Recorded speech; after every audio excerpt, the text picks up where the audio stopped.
You had to go to Tesco so I could buy a washing up bowl, washing up liquid, and some bin bags. That didn't make you look like a murderer at all. No, I was thinking that actually as I was going round, and I did stare and ponder at the bleach section for quite a long time too, because I'm looking for thin bleach. I did look well dodged. This is Sheer Isolation. It's presented by Kieran Moore in Trowbridge and Jon Ponting in Cricklade. Welcome one and all. You are listening or watching Sheer Isolation with myself, Jon in Cricklade, my friend Kieran over there in Trowbridge. I'm not just your friend, I'm your continuity nightmare. You are many things to me, and that is one of them, yes.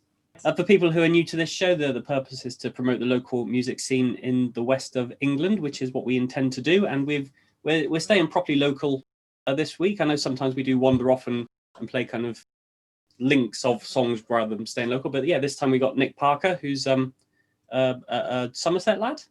He's street, yeah. Somerset, yeah. He doesn't play street music, but he lives in the street.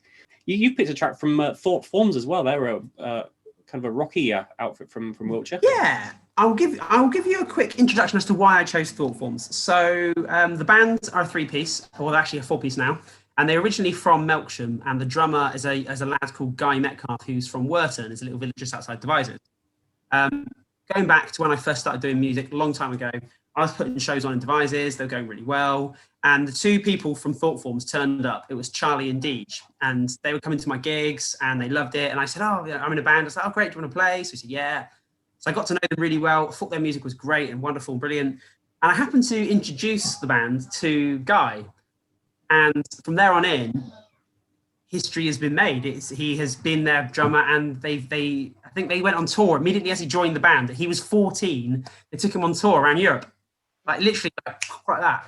We also need to just say that coming up on the show, we are joined by Gavin Osborn from a charity which I'd never heard of before. I'm very glad that I now know of it, the Wiltshire Rural Music Charity. Yeah, so Wiltshire Rural Music, I mean, they do what they says on the tin. They provide music into rural settings. It's very simple. I've known Gavin by proxy for a long, long time. I've been friends with him on Facebook for a very long time, but I've never actually worked with him on anything. We share an awful lot of mutual friends and all the rest of it.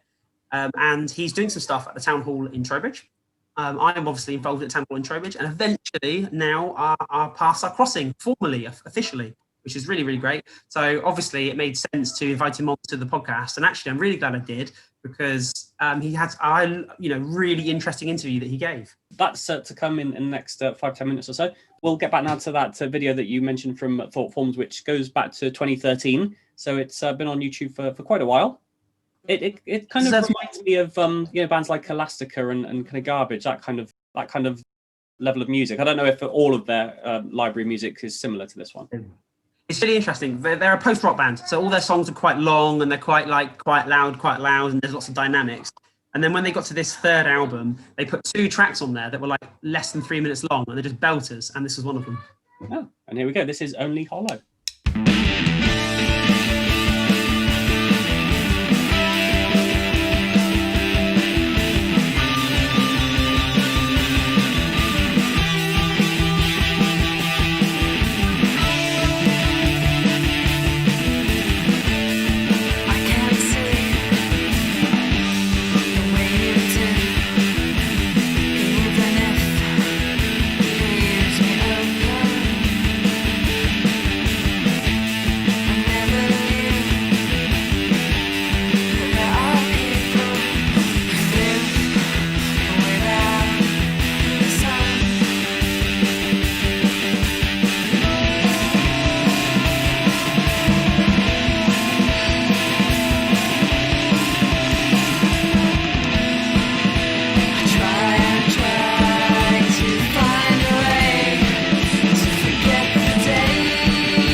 I secretly love every member of that band. They're all wonderful human beings. You just love everybody, though. There's nobody you don't love. You love every It's musician true, in the but world. I perhaps love these a little bit more. Okay. So we've just played Only Hollow by Thought Forms, who are Melksham, I think you said, didn't you? Melksham based? Well, initially. Originally, I think now they're from Bristol, although I don't even know if any of them live in Bristol anymore. So they're all over the place. Which makes it very difficult to do stuff, particularly the year we've just had. I have seen that they are still posting and they are still recording and they are still making stuff. So look out for some of their newer material. It's online and out and about. As soon as I can give them a gig, I will. Again, you say that to every musician. It's true, but I really want to get back to doing gigs. So yeah, I'm guessing you don't have product placement this week. Oh, you do. There's something there. This is the brand new album from Sad Song Co. You remember a couple of weeks ago, we played one of his tracks off of this album. He's finally released it. I had a really bit of a rubbish week this week. I think on Monday, he tweeted or he sent an email or something to say it had been dispatched. And I was like, yay! So I tweeted my thanks to him. I received it today. It's a brand new album by Sad Song Co. I don't even know how to pronounce that. How would you pronounce? Can you even read that? Sodade. Sodade. Is it actually a word? Sodade. It probably is. Google it. What language is it in? Portuguese. It means missing, and it's Portuguese. It's a nostalgic longing to be near again, or to something or someone that is distant, which kind of sums up 2020, doesn't it? It certainly does. We felt Sodade all year, so I should be laughing, but I'm really happy that I guessed Portuguese and it was right. Oh, for people who don't know the Sad Song Company, though, it's not actually a company, is it? It's a one-man band. Well, two-man band technically. Okay. I think his brother plays bass with him as well when he play live. But it's Nigel Powell he was previously in Frank Turner's backing band, the Sleeping Souls. But late last year, he left the band and he's gone solo. Mm-hmm.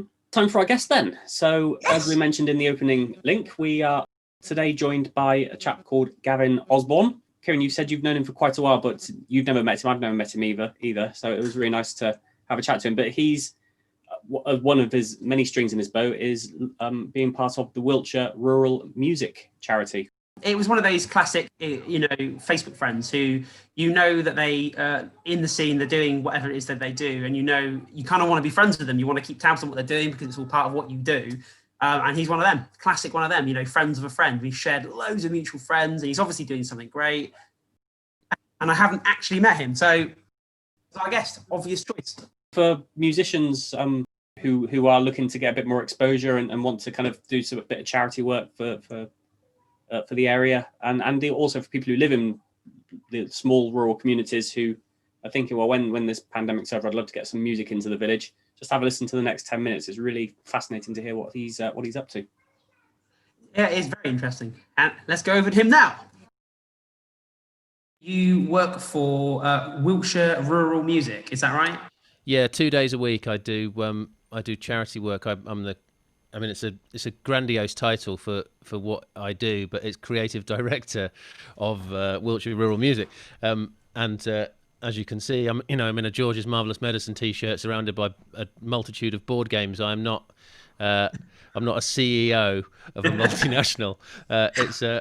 It's a really small charity that's been running for about 80 odd years, and I joined about 2 years ago. And I'm from London. I came to the West Country about 10 years ago, and so 2 years ago I got this job, and it's nice because it's going into rural communities in Wiltshire and trying to put as much music as we can into places that don't normally get it. Is it always music that you do, or is there other disciplines? No, it's always music. Yeah, it's interestingly, I suppose the challenge for me is that I've got a background in comedy and music and so folk music at that, really, and sort of acoustic music and songwriters, and so that isn't something that the charity really specialised in. Its focus has been on cellos and violins and concertos and recitals, and for example, when I joined, we had what we call one of our monthly Tune at Noon gigs at midday for members and local Trowbridgians, and someone was playing a piece and they stopped and I applauded, and everyone looked at me like I was insane because classical music has these lovely built-in pauses, and everyone else knew that, and I was just sort of like, yeah, that was great, woo, and That's amazing. Yeah, and it's taken me a while to sort of, now I just don't applaud at all, and I think that's probably best. Cover your back, don't congratulate. No. It's good because we do those, and we do bursaries for young musicians coming up and students and things like that, and there's like £1,000 prize every year for sort of talented young musicians, and my job is to try and let more people know that we do it. Where do you do stuff in Wiltshire? So when I started, the first thing that I did was set up this thing called Music on the Move, which was an idea to get music into villages that don't normally get it. So I thought, well, what goes into villages? Mobile libraries. So we did a project with mobile libraries where we just we took musicians literally out on the bus, and so whenever they stopped, they jumped out and played some music as people were getting their books. Wow.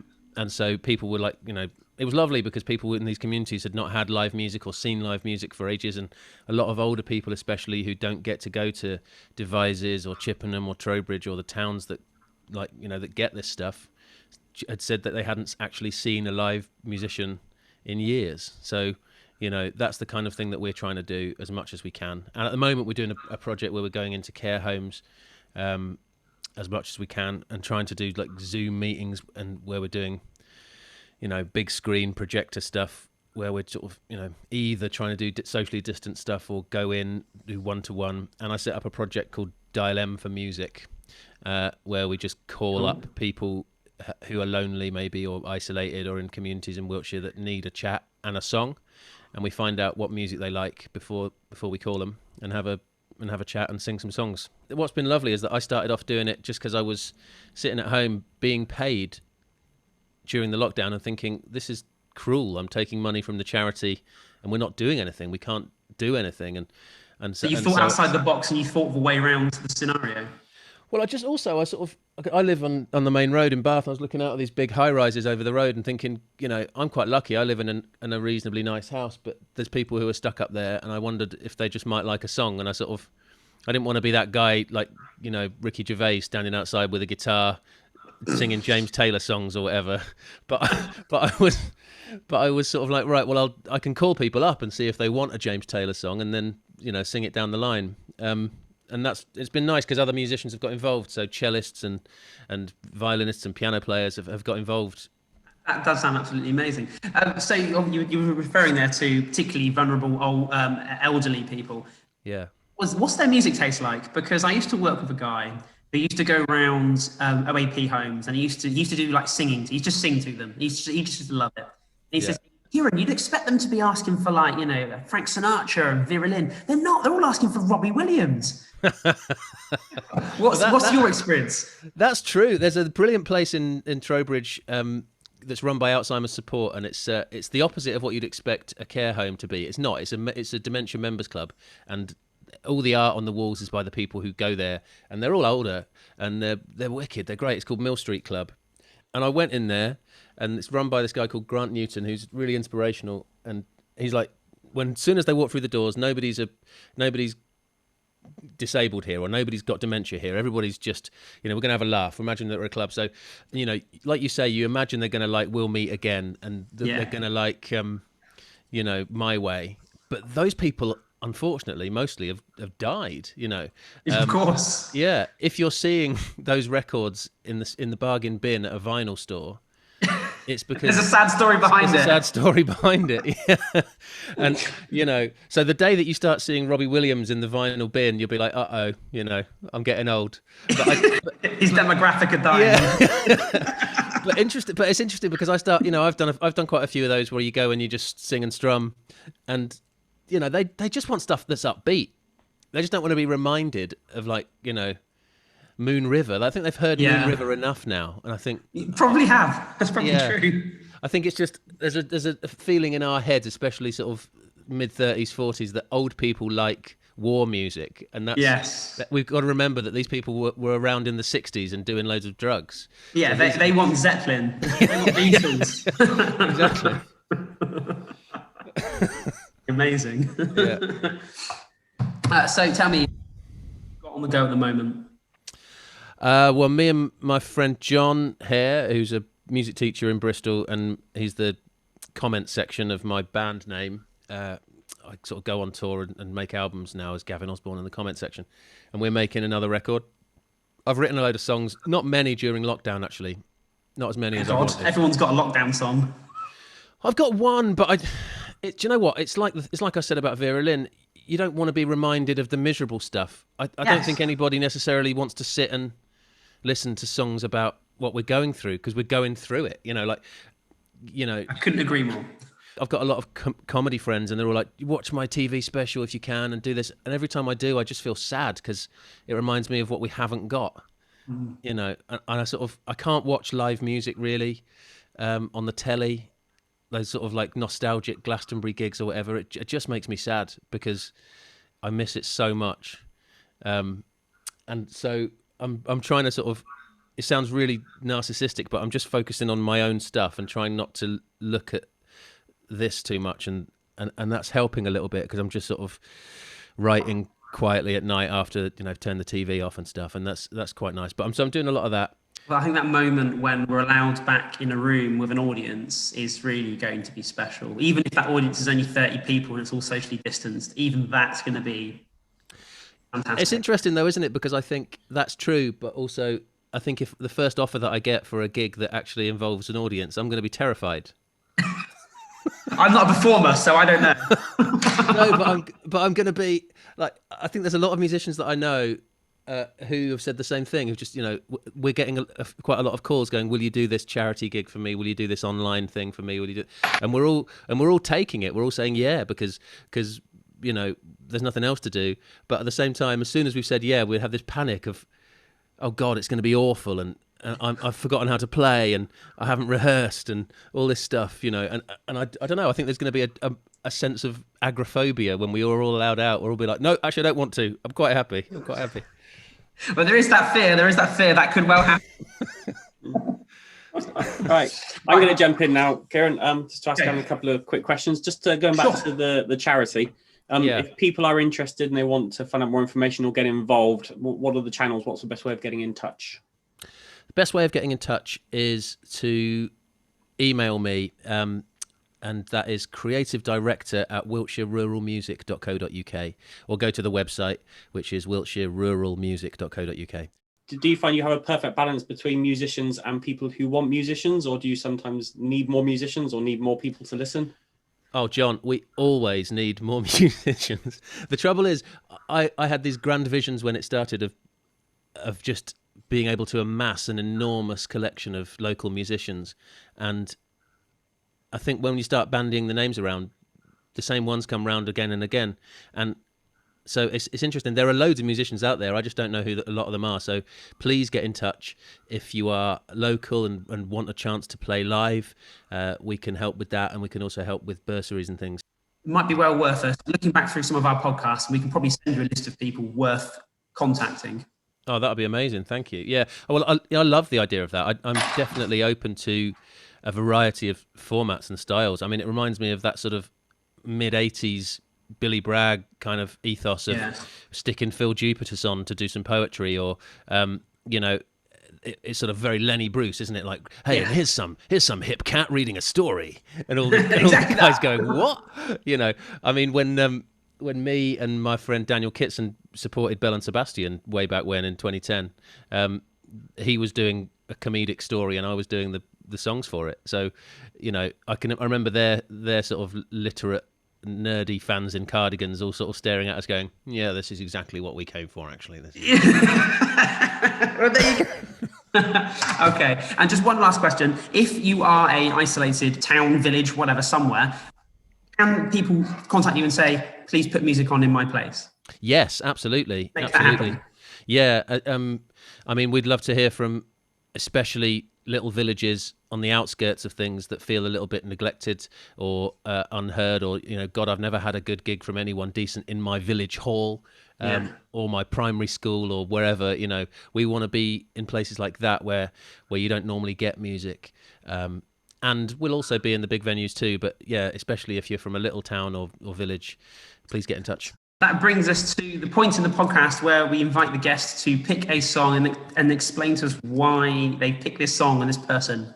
Yeah, the song I'm going to pick is by a songwriter I love who lives in Street called, he's Nick Parker, and his band is called Nick Parker and the False Alarms. He's been doing gigs for a long, long time. He was in a band a long time ago. He's a multi-instrumentalist. He plays mandolin and guitar and all sorts of stuff, and his lyrics are just such a treat. There's sort of lots of puns in there, and that he's not afraid to go for a joke at the same time as really tugging on the heartstrings. He's a great songwriter, and he's had a tough year. He was about to perform with the Levellers on a big UK and European tour with them, and that all got pulled, and that would have been a massive deal for him. And he's a brilliant songwriter who deserves loads more recognition. And this song is Nick Parker's Terry and June / Home for a Rest, which is the live version. I'll be your Terry if you'll be my June, the book you curl up with on a grey afternoon. I'll be your Wilma if you'll be my Fred. I'll be your soldier if you'll be my egg. And I'll be the snowflake you catch on your tongue. I'll be your couch when your day's work is done. And I'll be the pencil if you'll be the ruler. I'll be your fat Sam if you'll be my Tallulah.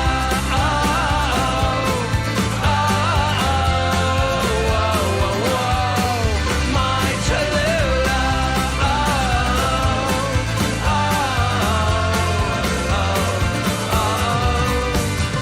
I'll be the armpits if you'll be the crutch, the film on your touchscreen if you'll be the touch. I'll be the camera if you'll be the pose. I'll be your Jack babe if you'll be my Rose. And I'll be the light bulb if you'll be the moth, your frown and your face paint if you'll be the goth. And I'll be your new car with one lazy owner. I'll be your Shrek babe if you'll be my Fiona.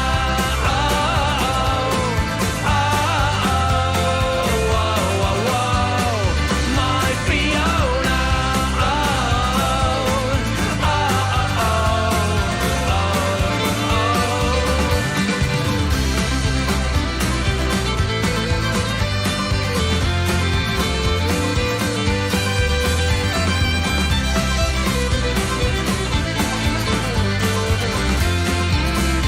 Brad Lister on the guitar.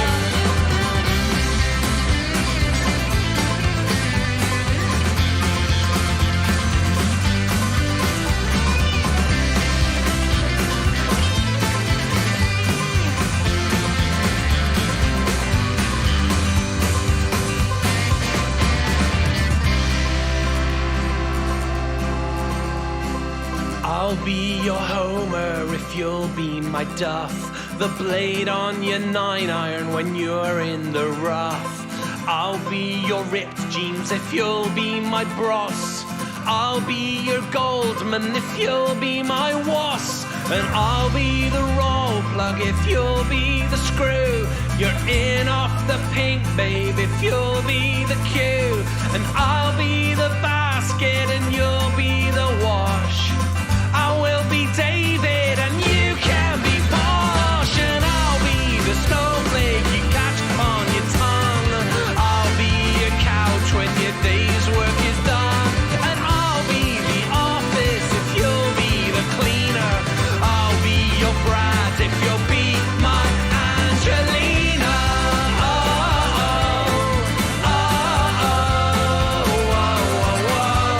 My Angelina.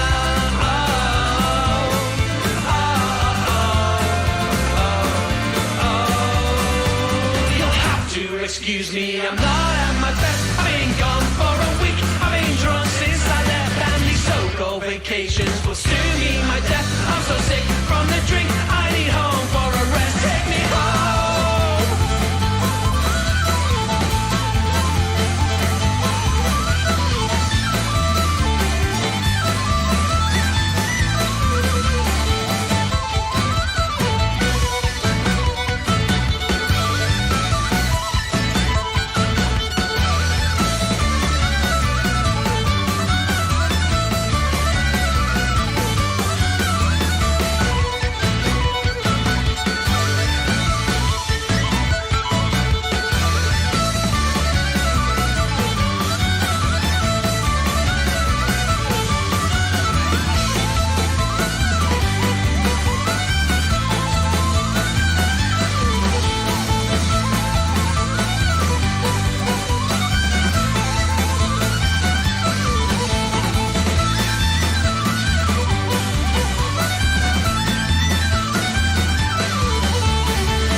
So that was Nick Parker and the Full Salams, the full band version of Terry and June, recorded at the Mars Bar in Worcester, only last year, just before lockdown.